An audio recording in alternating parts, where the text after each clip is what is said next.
Gerakan, saya selalu dipanggil ke Mabes, dipanggil ke Polda, dipanggil oleh Kapolri, dan seterusnya dan seterusnya. Jadi waktu mau aksi tanggal 28 kemarin kita dipanggil polisi. Tujuannya singkat, kita mau dipres, kita mau ditekan supaya aksinya batal, supaya aksinya gagal. Begitu juga yang tanggal 5 besok. Kalau saya ada di tempat, mereka akan incar, mereka akan panggil, mereka akan macam-macam mereka lakukan supaya aksi ini gagal. Bagi saya tidak ada masalah, saya mau ditangkap, saya mau dibunuh, tidak ada masalah. Cuman yang jadi persoalan, ini kita perjuangan bukan perjuangan sendiri, tapi perjuangan tim, perjuangan rame-rame. Bukan perjuangan saya sendiri. Kalau saya dipegang, saya dipres, saya disandera, saya khawatir nanti teman-teman yang sedang bergerak jadi lemah. Akhirnya mereka mengalah, membatalkan daripada aksi yang sudah diumumkan ke umat. Itu yang saya nggak mau. Jadi saya nggak mau itu terjadi. Pokoknya aksi jalan terus, tidak ada urusan saya disandera, saya mau diperiksa, mau ditangkap, nggak ada urusan. Yang sudah kita buat aksi, jalankan itu aksi, supaya mereka tahu kalau ini bukan kerjaan saya sendiri, ini kerjaan umat dari mana-mana, kerjaan habaib, kerjaan ulama, kerjaan pondok-pondok pesantren, kerjaan ormas-ormas Islam dari berbagai macam golongan. Nah ini yang kita ingin buktikan. Maka itu kemarin begitu mau aksi 28, saya segera cabut untuk umroh. Sengaja supaya tidak ada yang bisa mereka sandera. Sehingga teman-teman kemarin alhamdulillah turun dengan tertib, bagus, ratusan ribu yang turun. Dan insya Allah besok tanggal 5 akan lebih banyak lagi yang turun untuk menegakkan keadilan. Jadi ini yang saya mau sampaikan, kita tidak akan mundur, kita tidak akan pernah mundur apapun yang terjadi. Nah, saya mau tanya lagi semua sekali lagi, siap berjuang? Siap jaga Indonesia? Siap tegakkan kalimat Allah? Siap bersatu? Siap di belakang komando para ulama? Takbir! Sallu ala nabi.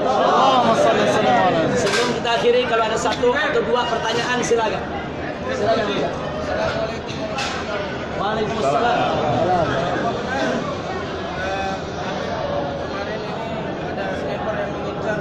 Ya, pertanyaan bagus. Saudara, sebetulnya peristiwa itu bukan kemarin. Peristiwa itu sudah lama. Sekitar sebulan yang lalu ada penembakan tersebut. Sengaja saya rahasiakan. Sengaja saya diamkan. Lo kenapa nggak lapor polisi? Bagaimana melapor? 3 posko FPI di bom molotov. Sampai sekarang pelakunya nggak pernah diperiksa, nggak pernah ditangkap. Masih. Kemudian saya gelar tablik akbar, ada bom mobil yang diledakkan. Dan 2 mobil lagi bomnya tidak meledak, saudara. Nggak diproses sampai sekarang. Kemudian ada Novel Baswedan, mukanya disirami dengan air keras. Pelakunya sudah ketahuan kok. Kita sudah deteksi, pelakunya ketahuan.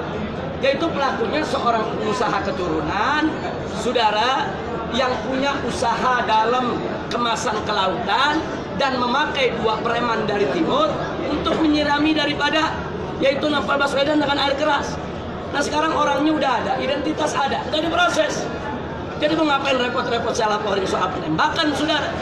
Jadi jangan mimpi kita laporkan ke mereka, mereka akan proses. Nah maka itu saya tidak pernah permasalahkan itu. Tapi begitu kemarin saya berangkat, akhirnya ada orang-orang di sekitar kita yang membocorkan peristiwa tersebut. Jadi saya berangkat bukan karena penembakan tersebut. Penembakan tersebut sudah terjadi sebulan yang lalu, bukan baru kemarin. Tapi saya berangkat karena saya tidak mau disandera untuk membatalkan aksi 28 atau aksi tanggal 5 Mei besok. Aksi 28, aksi 5 Mei itu sesuai menurut undang-undang, tidak melanggar undang-undang. Dan nggak boleh ada menghalangi. Dalam undang-undang Indonesia, siapa yang menghalangi seseorang menyampaikan pendapatnya di muka umum sesuai peraturan, maka orang tersebut bisa dipenjara sebanyak 1 tahun. Jadi kalau polisi menghalangi umat Islam melakukan unjuk rasa damai, polisi bisa kena pidana 1 tahun penjara ya kawan. Karena itu mereka nggak bisa maksa, cara mereka menyandera kita. Diisukan dengan macam-macam isu, ditakut-takuti dengan perkara, diperiksa, supaya teman-teman membatali daripada acara tersebut. Sama dengan aksi 313. Kiai Khotib sebagai panglima, besok digelar aksi, malam ini ditangkap. Tujuannya apa? Supaya aksi batal. Tapi saat itu kita ambil alih, nggak bisa. Kiai Khotib ditangkap, itu bagian resiko perjuangan. Kita akan terus berjuang agar beliau ini segera dibebaskan. Tapi aksi 313 tetap harus digelar oleh umat Islam. Jadi jangan gara-gara 1-2 kiai ditangkap aksi batal. Enggak. Hatta saya ini ditangkap, dipenjara, dibunuh lagi ya kawan. Perjuangan menegakkan yang hak tidak boleh berhenti. Silakan. Ada lagi pertanyaan? 2 lagi. Singkat saja. Silakan. Singkat kata, kami sebetulnya sudah berkumpul dengan sikap-sikap pemerintah Indonesia. Saya meminta kenapa kita tidak berkudeta sekalian. Kenapa tidak membuat kudeta sekalian dengan pemerintah? Terima kasih banyak. Baik, ini pertanyaan luar biasa, vulgar. Jadi pertanyaannya kenapa nggak kudeta aja? Sebetulnya ini pertanyaan bukan hanya di sini ya. Saya keliling dari Aceh, Medan, Lampung, Palembang, di mana-mana. Sampai ke Bima, ke NTB sana, semua pertanyaan sama. Masyarakat udah muak dengan ketidakadilan. Masyarakat udah muak dengan kesenjangan sosial yang terlalu berlebihan. Masyarakat ini sudah muak dengan penghinaan terhadap ulama, Islam dan lain sebagainya. Cuman yang ingin saya ingatkan di sini, kalau kita masih punya jalan untuk membenahi negara kita tanpa pertumpahan darah, kenapa tidak kita benahi tanpa pertumpahan darah? Jadi kita minta perjuangan kita jangan hanya didukung oleh emosi. Sebab kalau kita tidak tata dengan rapi, nanti Indonesia bisa lebih parah dari Syria, lebih parah dari apa yang terjadi di Irak, lebih parah dari apa yang terjadi di Yaman. Dan itu tidak boleh terjadi. Indonesia ini negara kepulauan, ada 300 lebih suku bangsa yang ada di Indonesia. Nah, jadi kalau sampai kita melakukan sesuatu hal tanpa pertimbangan yang matang, tanpa momentum yang tepat, terjadi pertumpahan darah, perang saudara, pecah Indonesia, besok yang namanya Indonesia nggak ada di peta dunia lagi. Dan itu kita nggak mau. Jadi sekali lagi, bicara tentang revolusi, kudeta, dan lain sebagainya, jadikan itu sebagai jalan yang paling akhir. Kalau sudah tidak ada jalan yang lain, selama masih ada jalan konstitusional, seperti yang tadi saya ceritakan, 2019 bisa kita rebut kok secara konstitusional, tapi semua kerja. Jangan cuma saya yang kerja, Ustadz Atian yang kerja, Ustadz Abu Jibril yang kerja. Jangan cuma ustadz ini yang kerja, semua ikut kerja. Kalau semua ikut kerja mempengaruhi masyarakat yang ada di sekitarnya, 2019 kita bisa rebut ini negara tanpa pertumpahan. Yang terakhir, silakan. Waalaikumsalam. Bagaimana dengan peran serta TNI dalam perjuangan umat Islam pada saat ini? Ya, setahu saya TNI itu punya sabta marga dan TNI itu punya prinsip, di mana TNI harus selalu bersama konstitusi. Nah, karena itu kalau kita lihat sejarah daripada pergerakan yang terjadi di Indonesia sejak merdeka sampai hari ini, TNI pada saatnya tidak ada pilihan kecuali harus bersama rakyat. Sekali lagi, tidak ada pilihan bagi TNI kecuali harus bersama rakyat. Jadi ada ketentuan TNI. Kalau presiden melanggar konstitusi, TNI harus ikut konstitusi, bukan ikut presiden. Jangan lupa itu. Nah, kalau presiden berseteru dengan rakyatnya, TNI harus di tengah untuk mendamaikan kedua kekuatan ini. Tapi kalau dua kekuatan ini terus-menerus bisa mengganggu kestabilan negara, TNI harus berpihak kepada rakyat. Karena TNI dari rakyat, oleh rakyat, untuk rakyat. Itu saya harapkan TNI Polri tetap pada posisinya, bela konstitusi, bela negara, bela rakyat. Jangan membela pemodal. Maaf, ini di negeri kita ada pemodal ini. Ini pemodal yang ingin ngatur-ngatur TNI, ngatur-ngatur polisi, ngatur-ngatur pejabat untuk diadu domba dengan umat Islam. Ini kan yang ngadu domba kita ini kan para pemodal. Kita nggak punya persoalan dengan presiden, kita nggak punya persoalan dengan para menteri. Cuman kita diadu dengan mereka. Kita nggak punya persoalan dengan TNI dan Polri, enggak. Cuman ada pemodal-pemodal yang ingin memaksakan kehendak. Orang kafir dipaksa untuk jadi gubernur di tengah masyarakat mayoritas muslim di Jakarta. Mereka ingin memaksakan kehendak mereka. Nah, karena mereka ingin memaksakan kehendak mereka atas nama undang-undang, atas nama konstitusi, atas nama hak asasi manusia, atas nama kebebasan, mereka keluarkan duit. Mereka beli oknum-oknum pejabat kita untuk diadu dengan kita. Itu yang terjadi saat ini. Jadi tolong sekali lagi, TNI bukan musuh kita, polisi bukan musuh kita, pemerintah bukan musuh kita.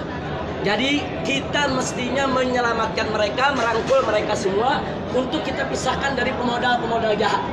Nah, kalau ini bisa kita selamatkan dari pemodal jahat, insya Allah mereka bisa kita kembalikan ke jalan yang benar. Tapi manakala mereka udah nggak bisa dikembalikan ke jalan yang benar, mereka sudah dirangkul begitu erat oleh pemodal, Apa boleh buat? Ulama harus menyelamatkan negara, bersama umat ulama harus menyelamatkan rakyat. Saya pikir itu yang bisa kita jawab. Baik. Satu, terakhir, silakan. Baik. Apa betul Habib datang ke Arab Saudi atas undangan King Salman? Saya datang kemari untuk umroh. Sekali lagi saya datang untuk umroh. Tapi memang ada hal-hal yang tidak bisa saya cerita secara terbuka pada saat kedatangan Raja Salman ke Indonesia maupun setelah beliau pulang ke negeri ini. Memang ada keinginan dari pihak kerajaan Arab Saudi ini untuk membuka komunikasi dengan para ulama, para habaib, para tokoh-tokoh gerakan umat Islam yang ada di Indonesia. Tapi karena masalah ini sensitif, kalau terlalu terbuka nanti kerajaan Saudi dianggap mencampur urusan dalam negeri Indonesia. Karena itu ada hal-hal yang tidak bisa dan nggak boleh saya jawab. Nah, tapi keinginan kerajaan Saudi ini ingin membantu umat Islam, ingin membantu Indonesia, ingin membantu rakyat Indonesia, ingin menyelamatkan Indonesia dari ikutan utang dan riba yang selama ini dimainkan oleh negara-negara kapitalis, itu memang ada.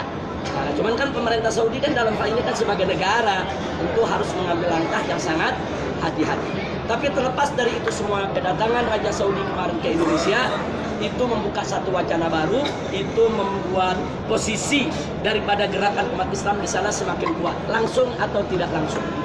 Nah, saya pikir itu yang mesti diingat. Sampai-sampai begini, ini saya ambil anekdotnya aja. Sampai-sampai supir taksi di jalanan gara-gara Raja Salman datang, apa dia bilang? Gua pikir Cina doang yang kaya, ternyata Arab ada rajanya. Ini kan ada, selama ini kan mereka pikir yang kaya kan cuma RRC aja. Nah, enggak sampai di situ. Indonesia dibantu 87 triliun investasi maksudnya. Kemudian Saudi investasi di Cina 720 triliun. Mestinya ini jadi teguran buat kita. Kenapa kita 87 di sana 720? Ada pelajaran. Pertama, berarti Indonesia diminta membenahi diri dulu. Kalau ingin mendapat investasi yang banyak, kita harus berbenah diri. Kedua, lagi-lagi nih tukang taksi nih. Apa dia bilang? Gile, kita ngutang sama Cina, Cina ngutang sama Arab. Artinya di sini kan ada pesan, Indonesia jangan terlalu bergantung kepada negara komunis. Ya kau bilang kaya, kasih pinjam dengan bunga berlebihan. Ternyata mereka sendiri minjemnya ke Arab Saudi. Nah, ini ada dampak psikologis di tengah masyarakat, ada dampak sosiologis. Dan yang paling penting lagi satu, sebelum kedatangan Raja Salman, itu bendera-bendera yang bertuliskan La ilaha illallah kan dirampas-rampasin. Rampas, ditangkap, ISIS dan lain sebagainya. Nah, begitu Raja Salman datang, di mana-mana bendera La ilaha illallah Muhammad Rasulullah berkibar. Nah, jadi artinya kan di sini memberi pelajaran juga masyarakat. Siapa bilang ini bendera dilarang? Siapa bilang ini bendera yang nggak boleh dikibarkan di Indonesia? Saya ambil manfaat daripada hikmah psikologis sosial. Terima kasih, jazakumullahu khairan jasa. Saya pikir cukup karena saya lagi ditunggu sama keluarga. Kita mau ke Haram karena besok sudah harus meninggalkan Mekah. Mudah-mudahan kapan-kapan kita bisa berjumpa lagi. Terima kasih atas perhatian. Kita baca surah Al-Fatihah. Kita mohon kepada Allah Subhanahu wa taala dalam Al-Fatihah agar negara kita dijadikan baldah thayyibah. Kita semua yang hadir di sini